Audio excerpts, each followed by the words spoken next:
प्यारे साथियों, इस वीडियो में हम सीखने वाले हैं कि यूपी स्कॉलरशिप 2026-27 का आपको फ्रेश ऑनलाइन फॉर्म कैसे फिलअप करना है घर बैठे मोबाइल फोन से। तो चलिए वीडियो को स्टार्ट करते हैं। सबसे पहला काम आपको क्या करना है, आपको गूगल में जाना है और सर्च करना है यूपी स्कॉलरशिप। सबसे ऊपर आपको यूपी स्कॉलरशिप की ऑफिशियल वेबसाइट देखने को मिलेगी। इसी वाले ऑप्शन पे क्या करना है, आपको क्लिक करना है। अब जैसे इस पे क्लिक करेंगे, आपके सामने कुछ इस प्रकार का इंटरफेस ओपन होकर के आएगा। यहाँ पे आप सारी चीज़ों को देख सकते हैं, ऑफिशियल नोटिफिकेशंस वगैरह अगर आपको देखना होगा, ठीक है? ये सारे ऑफिशियल नोटिफिकेशन सारी चीज़ें आपको देखने को मिल जाएँगी, ठीक है? हमें फॉर्म फिलअप करना है, तो यहाँ पे देखिए सबसे ऊपर आपको आना है, एक स्टूडेंट्स का ऑप्शन यहाँ पे देखने को मिल रहा होगा। इसी वाले ऑप्शन पे आपको क्लिक करना है। जैसे इस पे क्लिक करेंगे तो 3 ऑप्शन आपको आपको देखने को मिलेंगे, ठीक है? हम अभी नया रजिस्ट्रेशन करने आए हैं, तो हम नए रजिस्ट्रेशन पे क्लिक करेंगे, न्यू रजिस्ट्रेशन वाले ऑप्शन पे, ठीक है? जैसे रजिस्ट्रेशन कर लेंगे तो उसके बाद से अगर आपका फ्रेश फॉर्म होगा तो लॉगिन फ्रेश वाले ऑप्शन पे क्लिक करेंगे। जो बच्चे न्यू रजिस्ट्रेशन करेंगे तो लॉगिन फ्रेश वाले ऑप्शन पे क्लिक करेंगे रजिस्ट्रेशन करने के बाद, ठीक है? और जो रिन्यूअल वाले बच्चे होंगे, जो पहले किसी कोर्स में किसी क्लास में फॉर्म को फिलअप कर चुके हैं, तो बस उनको रिन्यूअल करना होता है। उसी फॉर्म में थोड़ा बहुत संशोधन करके सबमिट करना होता है, तो वो बच्चे लॉगिन रिन्यूअल वाला ऑप्शन पे क्लिक करेंगे, ठीक है? हम चूंकि नया इस बार का फ्रेश फॉर्म फिलअप करने आए हैं, तो हम न्यू रजिस्ट्रेशन वाले ऑप्शन पे क्लिक करेंगे। जैसे ही क्लिक करेंगे, देखिए यहाँ पे आपको दिख रहा होगा 2026-27 का यहाँ पे ऑप्शन देखने को मिल रहा होगा, छात्र पंजीकरण यानी कि स्टूडेंट रजिस्ट्रेशन। अब इसी में क्या करना है, आपको नीचे की ओर स्लाइड करके आना है। यहाँ पे देखिए नवीन आवेदन में कई सारे ऑप्शंस आपको देखने को मिल रहे होंगे। यहाँ पे आपको दिख रहा होगा प्री मैट्रिक, यहाँ पे आपको दिख रहा होगा प्री मैट्रिक और पोस्ट मैट्रिक यहाँ पे दिख रहा होगा। और इसके ऊपर देखेंगे तो SC ST के लिए है, SC ST और जनरल वाले बच्चों के लिए है। फिर यहाँ पे OBC वाले बच्चों के लिए है, ठीक है? ये किन बच्चों के लिए है, जो हिंदू कास्ट कैटेगरी से बिलोंग करते हैं, ठीक है?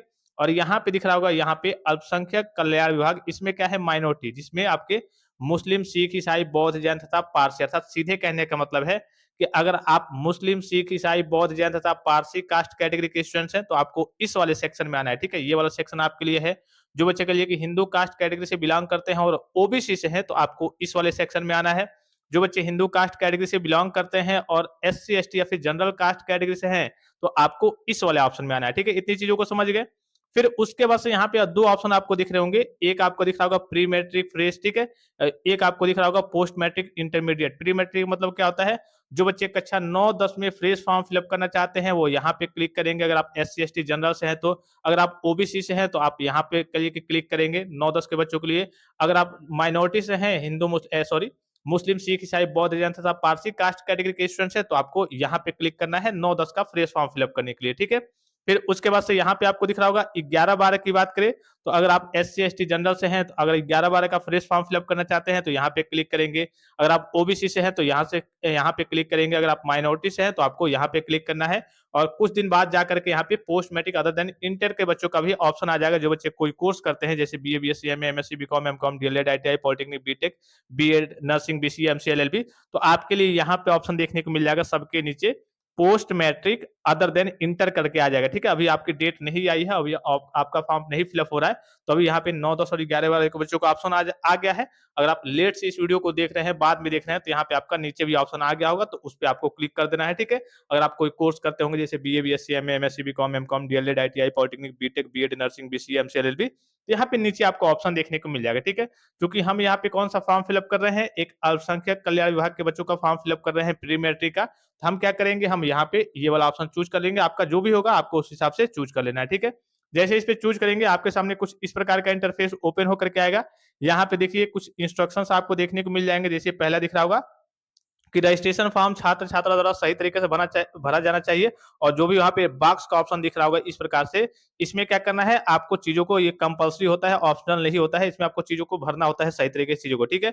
उसका से सभी आवश्यक अंग्रेजी प्रविष्टियां कैपिटल लेटर्स यानी में अंकित करें, यानी कि सभी जितनी आवश्यक आपकी चीजें हो गई उसको कैपिटल लेटर में, अर्थात करिए कि बड़े अक्षरों में, अंग्रेजी के बड़े अक्षरों में भरना है। उसके बाद से पासवर्ड जो आपको बनाना है 6 से लेकर के 12 वर्ड के बीच में होना चाहिए। इसमें एक आपका संख्या होना चाहिए, एक आपका बड़ा अक्षर होना चाहिए और कोई विशेष वर्ड एक आपका होना चाहिए, जैसे एट द रेट, हैश या फिर आपका एंड करके होता है। इसमें से कोई एक सिंबल आपका शामिल होना चाहिए, अर्थात 6 से 12 अंकों के वर्ड के बीच में आपका पासवर्ड होना चाहिए, ठीक है? 6 से लेकर के 12 के बीच में हो सकता है। उसमें एक आपका कोई डिजिट भी होना चाहिए, एक आपका बड़ा अक्षर होना चाहिए और बाकी कुछ छोटे अक्षर डाल देंगे। और एक आपका इसमें से कोई विशेष वर्ड जरूर होना चाहिए, ताकि आपका पासवर्ड जो है वो थोड़ा सा स्ट्रांग हो, ठीक है? उसके बाद से आप नीचे की ओर आएंगे, आप देखिए जैसे ही आप फॉर्म फिलअप करने आएंगे, तो सबसे पहले आपसे मांगेगा कि हाँ, आप क्या कीजिए, ओटीआर नंबर को यहाँ पे फिलअप कीजिए। अब हो सकता है कि बहुत सारे बच्चे ओटीआर कर लिए होंगे, हो सकता है, क्योंकि हम पूरा प्रोसेस आपको बता रहे हैं, तो हम शुरू से बताएँगे। तो अगर आपने ओटीआर नहीं किया हुआ है, तो सबसे पहले आपको क्या करना होगा? ओटीआर करना होगा। इसके लिए आपको कहीं जाना नहीं है। यहाँ पे देखिए जो बच्चे भूल गए हैं ओटीआर, ठीक है? अगर आपने ओटीआर बना लिया था, भूल गए हैं, तो यहाँ पे रिकवर ओटीआर वाले ऑप्शन पे क्लिक करेंगे। अगर आपने नहीं बनाया है, हमने मान लिया कि नहीं बनाया है, तो ओटीआर रजिस्ट्रेशन करना है, तो यहाँ पे क्लिक हियर वाले ऑप्शन पे क्या करना है? क्लिक करना है। तो चलिए क्लिक हियर वाले ऑप्शन पे हम क्लिक करते हैं। जैसे इस पे क्लिक करेंगे, आपके सामने कुछ इस प्रकार से इंटरफेस ओपन होकर के आएगा। ये सभी बच्चों को, जितने बच्चे स्कॉलरशिप का फॉर्म फिलअप करेंगे, सभी के लिए कंपल्सरी है, आपको ओटीआर का रजिस्ट्रेशन करना ही करना है। अब इसमें कुछ नहीं करना है। देखिए इसमें 3 स्टेप होंगे। मोबाइल नंबर का आपका वेरिफिकेशन होगा, आधार का ई-केवाईसी होगा और उसके बाद से आपको ओटीआर जनरेशन, आपको लास्ट में ओटीआर देखने को मिल जाएगा। यहाँ पे ध्यान रखना है आपको कि जो भी आप मोबाइल नंबर फिलअप करेंगे, वही मोबाइल नंबर फिलअप करेंगे जो आपके आधार कार्ड से लिंक होगा। और एक और चीज आपको ध्यान रखना है, अगर आप 2-3 भाई-बहन हैं और सभी लोग स्कॉलरशिप का फॉर्म फिलअप करना चाहते हैं, तो सबके आधार कार्ड से अलग-अलग मोबाइल नंबर लिंक होना चाहिए, क्योंकि एक मोबाइल नंबर से एक ही बच्चे का स्कॉलरशिप का फॉर्म फिलअप हो पाएगा। तो मैंने यहाँ पे 2 चीजें आपको बताई कि यहाँ पे आपको वही मोबाइल नंबर से यहाँ पे रजिस्ट्रेशन करना है जो आपके आधार कार्ड से लिंक होगा, ताकि आगे चल के कोई समस्या क्रिएट ना हो।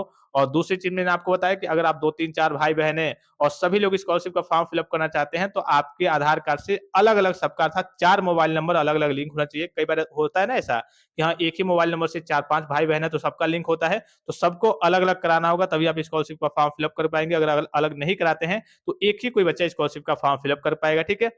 अब इसमें आपको कुछ नहीं करना है, सबसे नीचे को स्लाइड करके आना है। यहाँ पे देखिए डिक्लेरेशन का ऑप्शन देखने को मिल जाएगा, इस पे बस आपको टिक कर देना है और टिक करने के बाद से यहाँ देखिए प्रोसीड टू रजिस्ट्रेशन वाला ऑप्शन दिख रहा होगा, इसी वाले ऑप्शन पे क्या करना है? आपको क्लिक करना है। अब जैसे इस पे क्लिक करेंगे, आपके सामने कुछ इस प्रकार का इंटरफेस ओपन होकर के आएगा। 3 ऑप्शंस आपको दिख रहे होंगे, मोबाइल वेरिफिकेशन, ई-केवाईसी और फाइनल ओटीआर।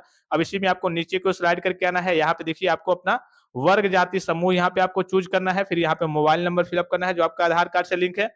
इस कैप्चा को क्या करना है? आपको यहाँ फिलअप करना है और जनरेट ओटीपी वाला ऑप्शन पे क्लिक करना है। चलिए सबसे पहले मैं चीज़ों को फिलअप कर लेता हूँ। वर्ग, जाति, समूह पे क्लिक करेंगे तो यहाँ आप देखिए ये ओबीसी वाले बच्चों के लिए है, ये एससी एसटी वाले बच्चों के लिए है, ठीक है? अनुसूचित जाति और अनुसूचित जनजाति, ये एससी हो गया, ये एसटी हो गया। ये अल्पसंख्यक जो मुस्लिम, सिख, ईसाई, बौद्ध, जैन तथा पारसी कास्ट कैटेगरी के स्टूडेंट्स हैं, तो उनके लिए अल्पसंख्यक वर्ग होता है। और जो जनरल वाले बच्चे हैं, जो हिंदू कास्ट कैटेगरी में जनरल वाले बच्चे हैं, उनके लिए ये वाला ऑप्शन है, ठीक है?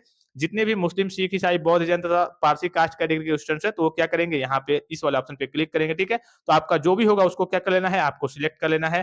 फिर यहाँ पे मोबाइल नंबर फिलअप करना है, इस कैप्चा को यहाँ पे फिलअप करना है, जनरेट ओटीपी वाला ऑप्शन पे क्लिक करना है। चलिए सारी चीज़ों को फिलअप करके फिर मैं आगे की ओर प्रोसीड करके आपको दिखाता हूँ। अब देखिए फाइनली सारी चीज़ों को फिलअप किया जा चुका है। यहाँ पे जनरेट ओटीपी वाला ऑप्शन पे क्लिक करना है। उसके बाद से देखिए ओटीपी सेंड सक्सेसफुल, यहाँ पे ओके वाले ऑप्शन पे आपको क्लिक कर देना है। आपने जो भी मोबाइल नंबर फिलअप किया है उस पे ओटीपी चला गया है। अब उस ओटीपी को क्या करना है? आपको देखिए यहाँ पे फिलअप करना है, ठीक है? ओटीपी को यहाँ पे फिलअप करना है और उसके बाद से यहाँ पे आपको दिख रहा होगा, ये जो कैप्चा दिख रहा होगा, इसको यहाँ पे फिलअप करके और वेरीफाई ओटीपी वाले ऑप्शन पे क्लिक करना है। अब देखिए यहाँ पे साथियों ओटीआर में ओटीपी की समस्या देखने को मिल रही है। मैं इसीलिए आपको लाइव करके दिखा रहा हूँ। जो भी समस्याएँ आती रहेंगी मैं आपको लाइव तरीके से बताता रहूँगा।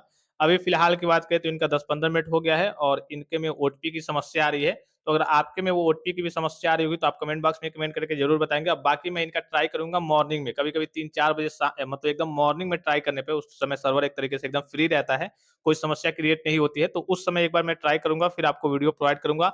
आगे से इसका प्रोसेस मैं आपको बताऊँगा, ठीक है? बाकी नॉर्मल स्टेप्स को आपने समझ लिया, आगे का इसका प्रोसेस जैसे ओटीआर वगैरह कंप्लीट होता है और ओटीपी आना स्टार्ट होता है, तो आगे का मैं यहाँ से आपको फ्रेश वीडियो प्रोवाइड करूँगा। तो फिलहाल इस वीडियो में इतना ही, इजाज़त दीजिए। धन्यवाद। Thanks for watching. मिलते हैं नेक्स्ट वीडियो में।